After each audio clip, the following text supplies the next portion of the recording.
Ji dear students and my dear viewers, I hope you are fine. आप देख रहे हैं मेरा यूट्यूब चैनल एंटायर फिज़िक्स और मैं हूं आपका फ़िज़िक्स टीचर अली हैदर। आज का हमारा जो लेक्चर है वो है लेंथ मेजरिंग इंस्ट्रूमेंट, और जो हम नेक्स्ट स्टडी करेंगे वर्नियर कैलिपर्स के बाद दैट इज़ स्क्रू गेज।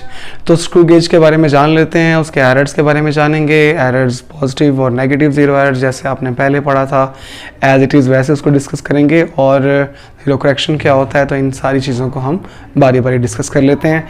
तो जान लेते हैं सबसे पहले screw gauge.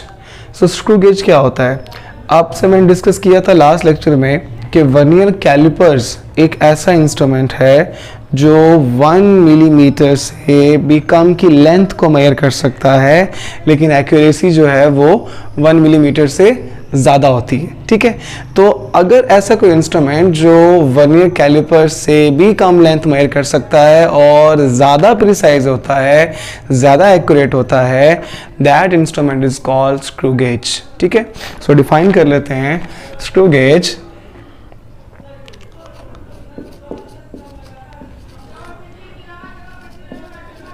Screw gauge is used to measure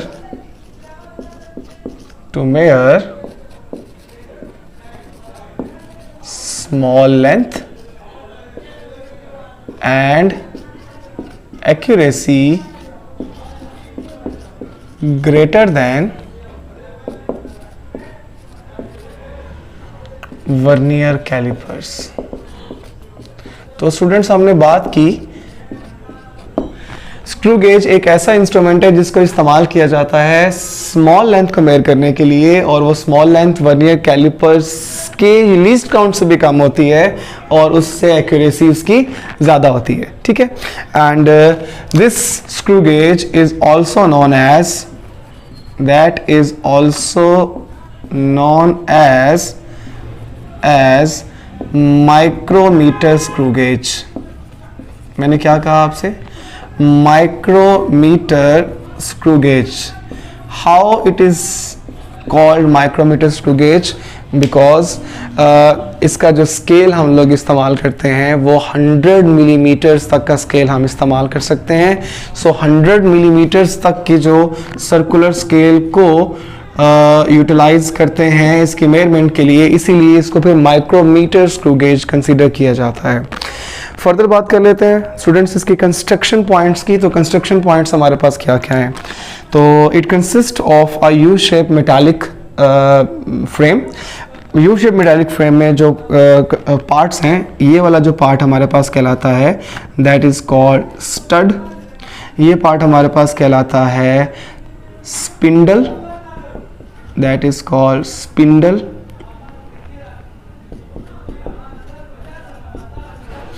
ये कहलाता है लॉक, जो कि metal frame, U shape metal frame के ऊपर है, जिससे हम उसकी मूवमेंट को लॉक कर सकते हैं स्पिंडल की। ये एक स्केल नज़र आ रहा होगा आपको यहाँ पे, इस स्केल को कहते हैं मेन स्केल, या इसको हम इस मेन स्केल के ऊपर जो लाइन है, ये जो लाइन है, इस लाइन को हम इंडेक्स लाइन भी कहते हैं। इसके आगे अगर आपको एक स्केल नज़र आ रहा होगा 0 से लेकर 100 तक का scale, that scale is called circular scale. क्या कहते हैं स्टूडेंट्स, सर्कुलर स्केल। ठीक है, क्योंकि सर्कुलर फॉर्म में है, ये स्ट्रेट फॉर्म में नहीं है। उसके अलावा ये वाला पार्ट जो हमारे पास है, इस पार्ट को हम कहते हैं थिम्बल।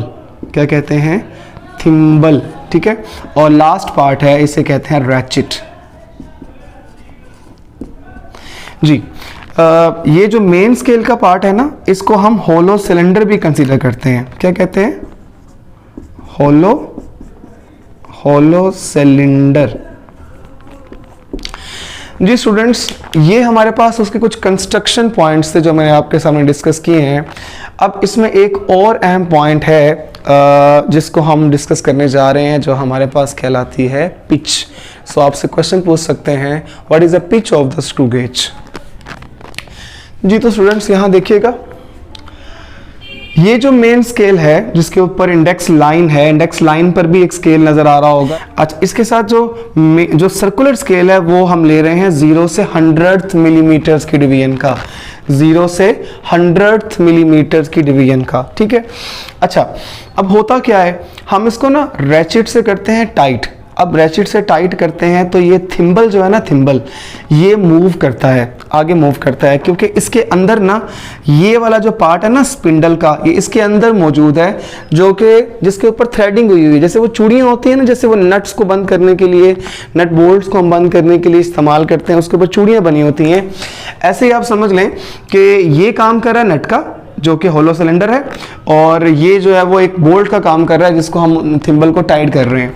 जैसे हम इसको टाइट करते हैं रैशेट की मदद से, ये आगे मूव करता है, आगे मूव करता है, तो यहाँ पर हम स्पिंडल और स्टड में हम कोई भी एक्सटर्नली कोई भी ऑब्जेक्ट को हम प्लेस करके हम उसका डायमीटर मालूम कर सकते हैं कि उसकी थिकनेस क्या है। तो याद रखिएगा स्टूडेंट, जब हम 100 मिलीमीटर के स्केल को जब हम मूव करवाते हैं, रैशेट से टाइट करते हैं, तो जब ये डिवीजन 0 से लेकर 100 तक, कितना, क्या मैंने वर्ड यूज किया, जब डिवीजन 0 से 100 डिवीजन तक सर्कुलर स्केल जो है वो मूव करता है ना, किसके ऊपर, मेन स्केल के ऊपर, तो वो इंडेक्स लाइन की एक डिवीजन को कवर कर लेता है। देखें ये जो एक लाइन है ना 1 मिलीमीटर की, 1 मिलीमीटर का जो पार्ट है वो 100 डिवीजन में 1 मिलीमीटर का एक पार्ट कवर हो जाता है, ठीक है। अब 1 मिलीमीटर का ये जो एक डिवीजन है इसको हम कहते हैं पिच ऑफ स्क्रू गेज। क्या कहते हैं students, that is called pitch of screw gauge. So अब पिच को हम सिंपली ये डिफाइन कर सकते हैं, the distance between two consecutive threads, ठीक है। और वो कंसेक्यूटिव थ्रेड्स किसके, स्पिंडल के, और स्पिंडल के जो कंसेक्यूटिव थ्रेड्स हैं, मतलब थ्रेड्स दो चूड़ियां हैं, उसके दरमियान में जो फासला है ना वो है 1 millimetre. The distance between consecutive threads on spindle is 1 millimeter. This 1 millimeter is called the pitch of the screw gauge। बिल्कुल सिंपल है, कुछ मुश्किल नहीं है इसके अंदर। फर्दर बात कर लेते हैं, जैसे कि हमने पहले डिस्कस किया था लीस्ट काउंट कैसे फाइंड करना है आपने। So what is the least count of screw gauge. तो स्टूडेंट याद रखिएगा, लीस्ट काउंट निकालने के लिए आप क्या करेंगे, लीस्ट काउंट निकालने के लिए जितनी पिच आपने फाइंड की है ना 1 मिलीमीटर की, इसको आप टोटल सर्कुलर स्केल की डिवीजन से डिवाइड कर दें।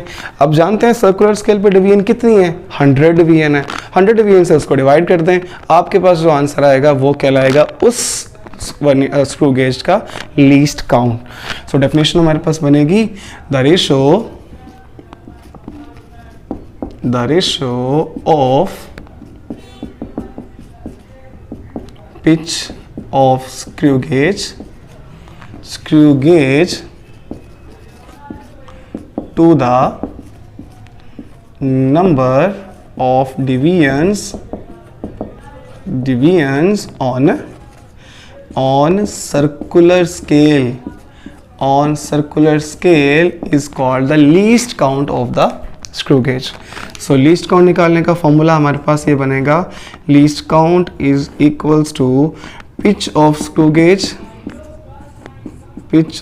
Gauge to the number of divisions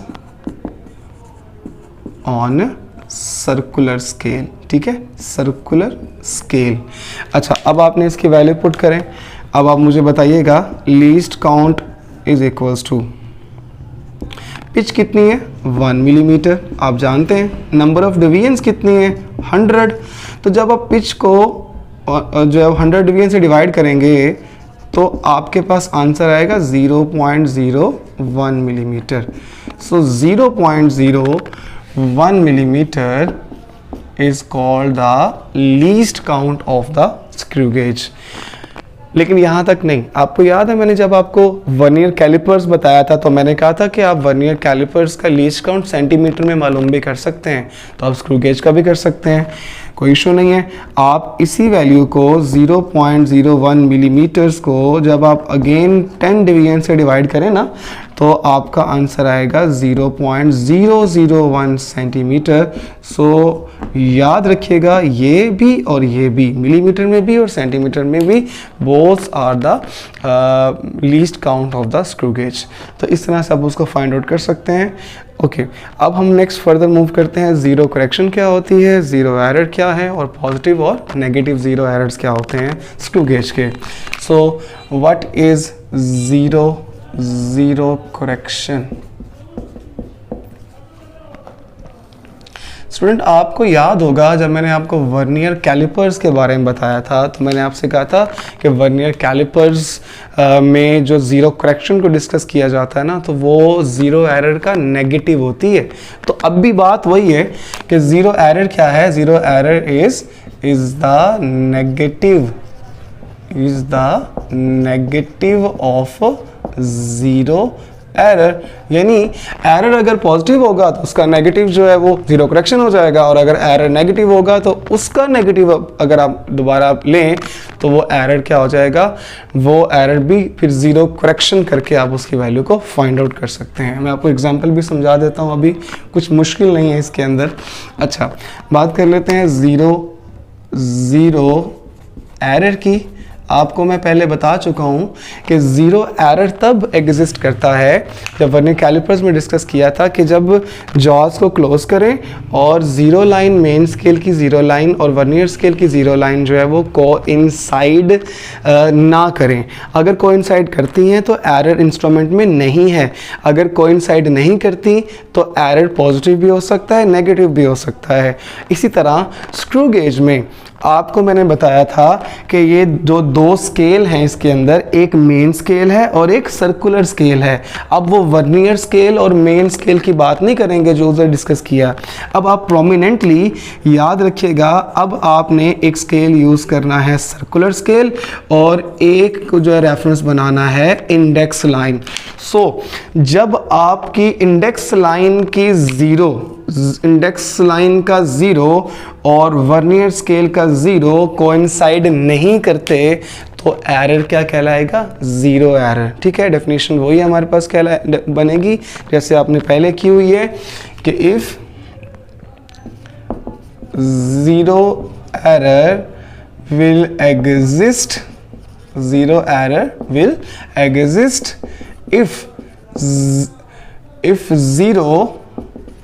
zero of index line is not coinciding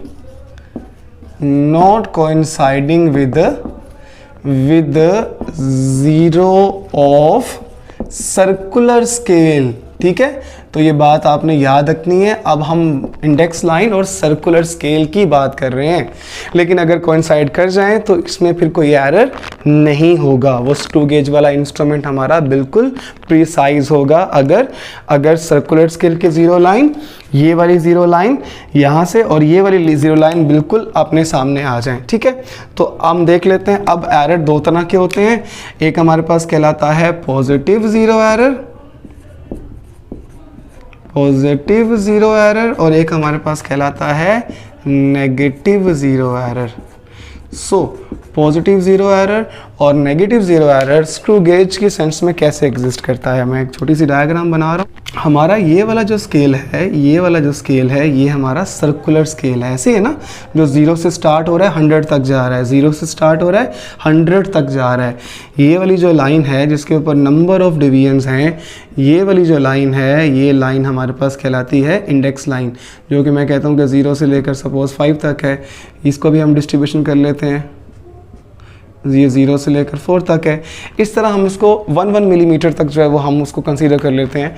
अच्छा, जैसे क्या होगा, देखिए पॉजिटिव ज़ीरो एरर क्या होता है, आपने जब रैचेट से टाइट किया, ठीक है, और जब थिम्बल मूव किया स्पिंडल के ऊपर और वो आगे आया टाइट करने पर, ये टाइट करके कुछ यहाँ पहुँच गया इस पोजीशन पे, ज़रा देखिएगा, मैंने कहा इस पोजीशन पे, ठीक है।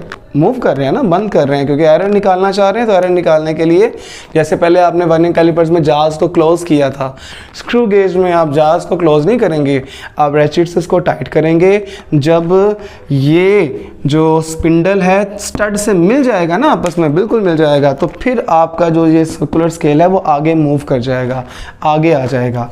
अगर ये आगे मूव करके यहाँ आ जाए, और ध्यान से बात सुननी है, और सर्कुलर स्केल की ज़ीरो लाइन, सर्कुलर स्केल की ज़ीरो लाइन मेन स्केल की ज़ीरो लाइन या इंडेक्स लाइन से कहीं पीछे रह जाए, मैं कहता हूँ कहीं यहाँ आ जाए, ये ज़ीरो है। बिहाइंड भी कंसीडर कर सकते हैं हम इसको, बिफोर भी कंसीडर कर सकते हैं, ठीक है।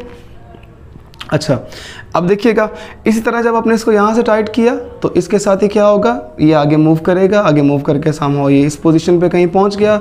इस पोजीशन पे पहुँचने के बाद जब देखा तो ज़ीरो इस ज़ीरो लाइन से आगे चला गया, यहाँ कहीं जो है वो ज़ीरो पहुँच गया। अब जब ज़ीरो यहाँ पहुँच गया, इसका मतलब है उसने क्रॉस कर दिया, उसने इंडेक्स लाइन की ज़ीरो लाइन को क्रॉस कर दिया, यहाँ क्रॉस हो चुका है, यहाँ बिफोर है। सो आज का लेक्चर यहीं तक मुकम्मल होता है। अपना बहुत सारा ख्याल रखिए।